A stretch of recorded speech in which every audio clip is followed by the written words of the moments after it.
Hello my dear students, welcome to the digital school of science. আমি তোমাদের Krishna sir, আর আজকে আরও একটি নতুন টপিক নিয়ে। তোমরা প্রত্যেকেই জানো যে আমি প্রত্যেকটা ক্লাসে একটা করে নতুন টপিক নিয়ে ডিটেলসে আলোচনা করি। তো আজকের যে টপিক তোমরা স্ক্রিনে দেখতেই পাচ্ছ, প্রমাণ করো ডেল্টা সমান I1 প্লাস I2 মাইনাস এ। এই যে প্রমাণটা প্রিজমের ক্ষেত্রে আছে, এটা তোমরা দেখবে মাধ্যমিকে প্রায় কিন্তু এই প্রশ্নটা আসে। খুবই কমন একটা প্রশ্ন, এখান থেকে শর্ট কোশ্চেনও আসে আর বড় কোশ্চেন তো 3 নম্বরে একটা আসেই। তো এই প্রমাণটা খুব সহজভাবে, কতটা সহজভাবে করা যায় আমি সেটাই চেষ্টা করব তোমাদেরকে দেখানোর, যাতে তোমরা খুব ইজিলি এই প্রমাণটা করতে পারো। তো দেরি না করে শুরু করছি। তোমরাও দেরি না করে একটা লাইক করে দাও, আর ভিডিও দেখার পরে অবশ্যই তোমার মতামত কমেন্ট বক্সে জানাবে, আর বন্ধুদের মধ্যে কিন্তু প্রচুর পরিমাণে শেয়ার করবে, যাতে প্রত্যেকেই এই সুন্দর ক্লাসটি দেখতে পারে। তো ঠিক আছে, তাহলে শুরু করছি। আজকে এই যে প্রমাণটা ডেল্টা সমান I1 প্লাস I2 মাইনাস এ। এখন এই প্রমাণটা করার আগে প্রথমেই যে কাজটা তোমাদেরকে করতে হবে, তোমাদের এই ছবিটা কিন্তু খুব পরিষ্কারভাবে আঁকতে হবে। কারণ হচ্ছে এই ছবিটা যদি না আঁকতে পারো তাহলে প্রমাণের মানে, আমি ছবিটা এঁকে নিয়েছি কারণ অনেকটা টাইম চলে যাবে বলে আগে থেকে এঁকে নিলাম। তোমাদের একটু বুঝিয়ে দিচ্ছি। প্রথমে তোমরা একটা ত্রিভুজ এরকমভাবে আঁকবে, এবিসি একটা ত্রিভুজ আঁকবে, এবং তারপরে এই যে পি কিউ একটা আপতিত রশ্মি আঁকবে। তারপরে সেখান থেকে কিউ আর একটি প্রতিসৃত রশ্মি, মানে এবি তলের উপরে আপতিত হলো, এবং প্রতিসরণের পরে প্রতিসৃত রশ্মি হচ্ছে কিউ আর হলো। তোমরা তার আগে এখানে একটা লম্ব টেনে নেবে, কারণ হচ্ছে এই যে কোণটা দেখছো এটা হচ্ছে আপতন কোণ, আর যেহেতু বায়ু মাধ্যম থেকে কাঁচ মাধ্যমে প্রবেশ করছে, তাই লাইটটা কিন্তু এই যে লাল রেড কালার যে অ্যাকচুয়ালি প্রিজম না থাকলে কিন্তু লাইট সোজা বেরিয়ে যেত এই পথে। যেহেতু প্রিজম আছে তাই সে প্রতিসরণ ঘটছে লাইটটার, এবং বেঁকে দেখো অভিলম্বের দিকে বেঁকে চলে এসে এই যে এই পরিমাণে এখানে চ্যুতি হয়েছে।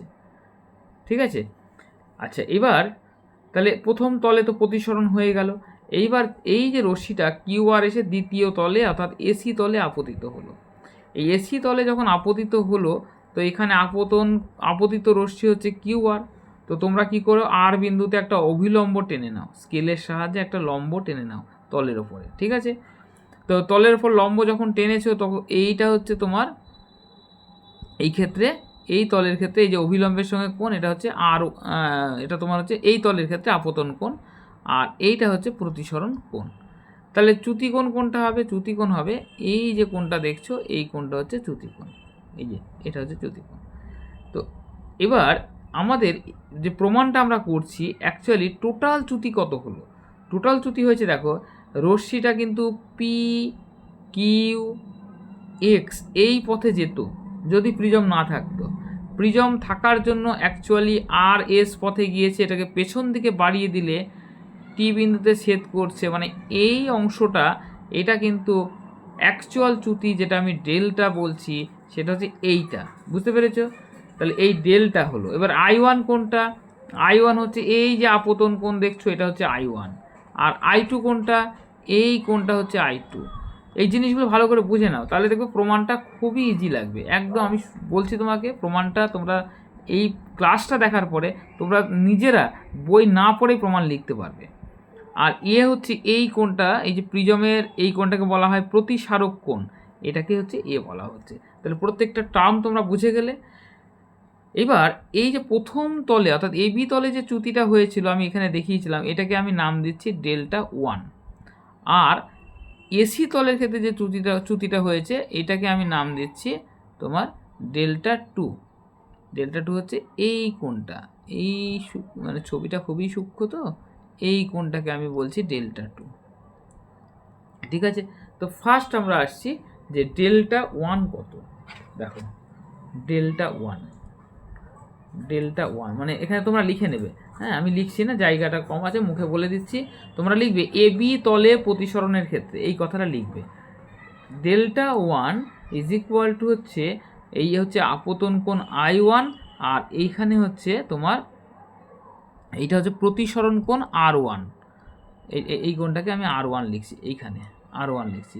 তাহলে আমরা কি করব, এখানে I1 মাইনাস R1, এটা হচ্ছে প্রথম তলের ক্ষেত্রে তোমার চ্যুতিকোণের মান বেরোলো। এবার তোমরা কি করবে, এই যে দ্বিতীয় তল এসি তলের ক্ষেত্রে চ্যুতি ডেল্টা টু কত হবে, দেখো এই হচ্ছে I2, আর তার থেকে যদি R2, এই কোণটাকে আমরা বলছি, এটাকে আমরা বলছি R2, তাহলে I2 থেকে যদি R2কে বিয়োগ করো তাহলে এই কোণটা, এই যে ডেল্টা টু পেয়ে যাবে। অর্থাৎ তুমি কি লিখবে এখানে, I2 মাইনাস R2। তো এখন তাহলে এই মোট চ্যুতি যে ডেল্টা, অর্থাৎ মোট চ্যুতি ডেল্টা সমান হবে এই দুটো চ্যুতির যোগফল। তাহলে মোট চ্যুতি ডেল্টা সমান হবে ডেল্টা 1 প্লাস ডেল্টা 2, বুঝতে পারছো তো? এবার ডেল্টা 1 আর ডেল্টা 2-র মান তোমরা বসাও।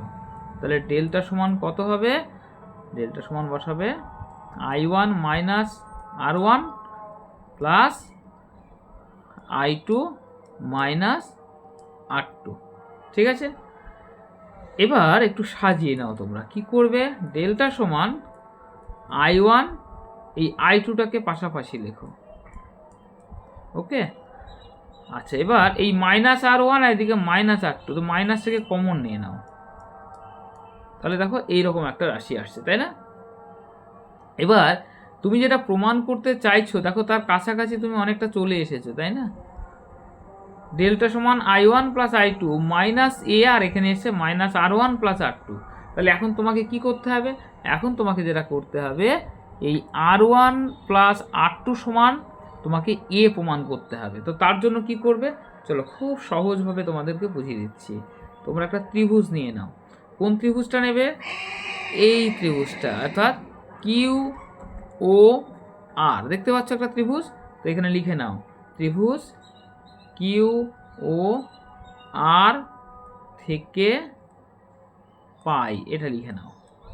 এবার তিনটে কোণের, ত্রিভুজের তিনটে কোণের যোগফল কত হয় বলো, ত্রিভুজের তিনটে কোণের যোগফল হয় 180 ডিগ্রি। তাহলে তোমরা কি লিখবে, তাহলে তোমরা লিখবে তিনটে কোণ, দেখো একটা কোণ হচ্ছে R1, একটা কোণ হচ্ছে R2, আর একটা কোণ হচ্ছে এই কোণটা। মানে তোমরা এইভাবে লেখো, কোণ R1, কোণ R2 প্লাস এই কোণটার নাম কি দেবে, কিউ ও আর। তো লিখে ফেলো কিউ ও আর, এই যোগফল কত হবে, 180 ডিগ্রি।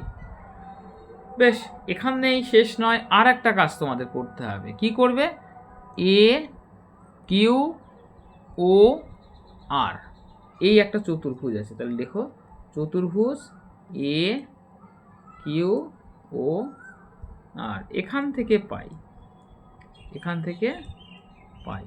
আচ্ছা, চতুর্ভুজের চারটে কোণের যোগফল কত হয় জানো নিশ্চয়ই, চতুর্ভুজের চারটি কোণের যোগফল 360 ডিগ্রি। লিখে ফেলো চারটি কোণ কি কি, দেখো একটা কোণ হচ্ছে এ, একটা কোণ হচ্ছে এ, আরেকটি কোণ হচ্ছে, আমি সংক্ষেপে লিখছি, এ কিউ ও। দেখো এ কিউ ও, এই কোণটা দেখো 90 ডিগ্রি, তাই না? তো আমি আর এ কিউ ও লিখছি না, তোমরা প্রথম একবার লিখে নিতে পারো, তারপরের লাইনে তোমাকে 90 ডিগ্রি লিখতে হবে। তারপরে এটা হচ্ছে থার্ড, অর্থাৎ 3 নম্বর কোণ, কিউ ও আর, লিখে ফেলো কিউ ও আর, তার সঙ্গে কি লিখবে, আবার এ আর ও, এ আর ও, দেখো এই কোণটাও কিন্তু 90 ডিগ্রি, তো এটাও লিখে ফেলো 90 ডিগ্রি। এই যোগফল কত হবে, 360 ডিগ্রি। তো এদিকে দেখো 90 আর এদিকে 90, তাহলে কত হবে, 180, মানে 180 ডিগ্রি। ও পাশে বিয়োগ করে দাও, তাহলে আমরা সেকেন্ড লাইনে লিখব কোণ এ প্লাস কোণ কিউ ও আর, এটা সমান এই 90 আর 90 180, 360 থেকে যদি 180 বিয়োগ করো তাহলে 180 ডিগ্রি হচ্ছে। এইটাকে তোমরা একটা কাজ করো, আগে একটা সমীকরণ পেয়েছিলে না, এই যে এখান থেকে একটা সমীকরণ পেয়েছিলে, তাই না? এখানে এগুলো তো নাম আমি দিইনি, ডেল্টা 1 ডেল্টা 2 দিয়ে ডেল্টা, এটা 1 নম্বর সমীকরণ দাও, আর এইটাকে তোমরা 2 নম্বর সমীকরণ দাও, আর এটাকে তোমরা 3 নম্বর সমীকরণ দাও। এবার কি করবে, এইবার 2 এবং দুই, এই যে দুই, 2 আর 3কে কম্পেয়ার করো। দেখো 2 এর ডান দিকে কত আছে, 180 ডিগ্রি আছে। 3 এর ডান দিকে কত আছে, 180 ডিগ্রি আছে। তাহলে তোমরা কি করবে, 2 নম্বর আর 3 নম্বরের লেফট সাইডটা কি সমান হবে। তাহলে আমি পেজ চেঞ্জ করতে হবে।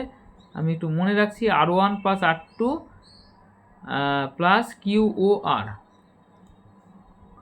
কোণ R1 plus R2 plus QOR সমান সমান কী হবে দেখো, আর একবার দেখে নিই আমি।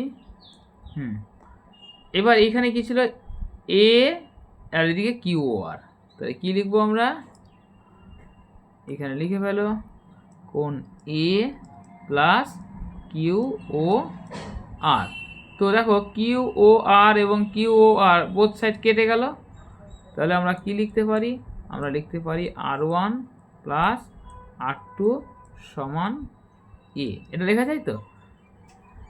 এই যে মানটা, এটা হচ্ছে আমরা 4 নাম্বার দিলাম। এবারে 4 নাম্বার থেকে R1 প্লাস R2 মান 1 নাম্বার সমীকরণে বসিয়ে পাই।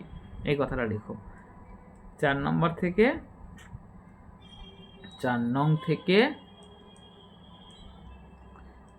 থেকে R1 প্লাস R2 এর মান কোথায় বসাবে, এই সমীকরণে চলে যাও। এই দেখো 1 নাম্বার সমীকরণ মানে এইটা, ডেল্টা সমান I1 plus I2 minus R1 plus R2। এই জায়গায় তুমি এ বসিয়ে দাও, তাহলেই দেখো তোমার এই সমীকরণ চলে আসছে, তাই না? বলো কার কার কঠিন লাগলো বলো। R1 এর মান 1 নংয়ে বসিয়ে পাই, 1 নং এ বসিয়ে পাই। তো তাহলে দেখো ডেল্টা সমান I1 প্লাস I2 মাইনাস এ, এটাই তো আমরা প্রমাণ করতে চেয়েছিলাম, তাই না? এই আশা করি এই পর্যন্ত কারোর কোনো অসুবিধা নেই। তাহলে 3 নম্বরের একটা প্রমাণ আমরা কিন্তু খুব সহজভাবে করলাম। আবারও বলছি, একটি লাইক আমি অবশ্যই পেতে পারি, একটা লাইক করে দিও। তোমার মতামত অবশ্যই কমেন্টে জানাও, আর বন্ধুদের মধ্যে প্রচুর পরিমাণে শেয়ার করে দাও। চলো এখানেই শেষ নয়, এখান থেকে আরও কী কী প্রশ্ন আসতে পারে এবার একটু সেই বিষয়ে আলোচনা করি।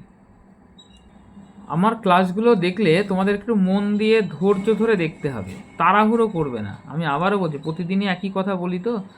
এটা I1 প্লাস I2 মাইনাস এ, এই হচ্ছে তোমার ফর্মুলা, যেটা আমরা প্রমাণ করলাম। এখন ধরো তোমাকে এখান থেকে অঙ্ক, এখন কিন্তু প্রশ্নের মধ্যে প্রচুর অঙ্ক দিচ্ছে, মানে আমরা স্টেট কার্ড এরকম পড়ে গেলাম, হয়তো এটা দিল না, একটা অঙ্ক দিয়ে দিল। তো কী ধরনের অঙ্ক দিতে পারে, ধরো তোমাকে বললো আমি একটা অঙ্ক লিখে নিই, তারপর সেই অঙ্কটা সলভ করি। তো এই হলো হচ্ছে একটা অঙ্ক। একটা প্রিজমের প্রধান ছেদ একটি সমবাহু ত্রিভুজ। প্রিজমের প্রধান ছেদ যদি সমবাহু ত্রিভুজ হয়, তাহলে বুঝতে পারছো প্রতিসারক কোণের মান কত। একটা প্রিজমের, এটা মনে করো একটা প্রিজম, এই হচ্ছে প্রিজম, তা এর প্রধান ছেদ যদি সমবাহু ত্রিভুজ হয়, তাহলে প্রতিসারক কোণের মান কত হবে বলো। এর মান হবে 60 ডিগ্রি। এর একটা তলে 30 ডিগ্রি কোণে আপতিত রশ্মির, তার মানে আপতিত রশ্মি যেটা I1 এর মান কত, 30 ডিগ্রি, অপর প্রতিসারক তল দিয়ে 45 ডিগ্রি কোণে নির্গত হয়। তাহলে দ্বিতীয় I2টা কত,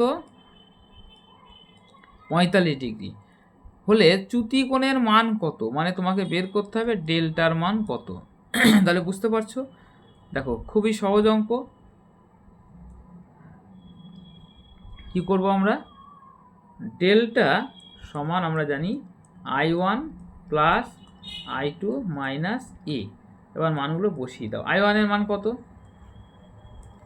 I1 এর মান হচ্ছে 30, I2 এর মান কত 45, তাহলে লিখে ফেলো 30 প্লাস 45 মাইনাস এ হচ্ছে 60 ডিগ্রি।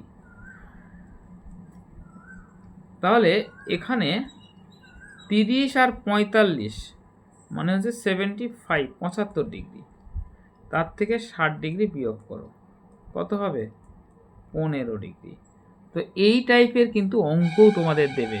তার মানে তোমরা শুধু ভেবে বসে থেকো না যে এই একটা থিওরি করে নিলাম 3 নাম্বার পেয়ে গেলাম, না। সবসময় ফিজিক্সে কিন্তু যতক্ষণ তুমি প্রবলেম সলভ না করবে ততক্ষণ তোমার মানে কমপ্লিট সেই থিওরি সম্পর্কে আইডিয়া হবে না। তো এই টাইপের অঙ্ক তোমরা টেস্ট পেপার বা প্রশ্নবিচিত্রায় পাবে, সেগুলো সলভ করবে। আর কোনো প্রশ্ন থাকলে, তোমাদের যদি কোনো প্রশ্ন জাগে মনে, তাহলে সেটা কমেন্টে লিখে জানিও। ঠিক আছে, আজকের ক্লাসটা এখানে শেষ করছি। আবারও বলছি, একটা লাইক করে দিও, ভিডিওটা শেয়ার করে দিও এবং তোমার মতামত কমেন্টে জানিও। Thank you. প্রত্যেকে ভালো থেকো, দেখা হবে পরের ভিডিওতে।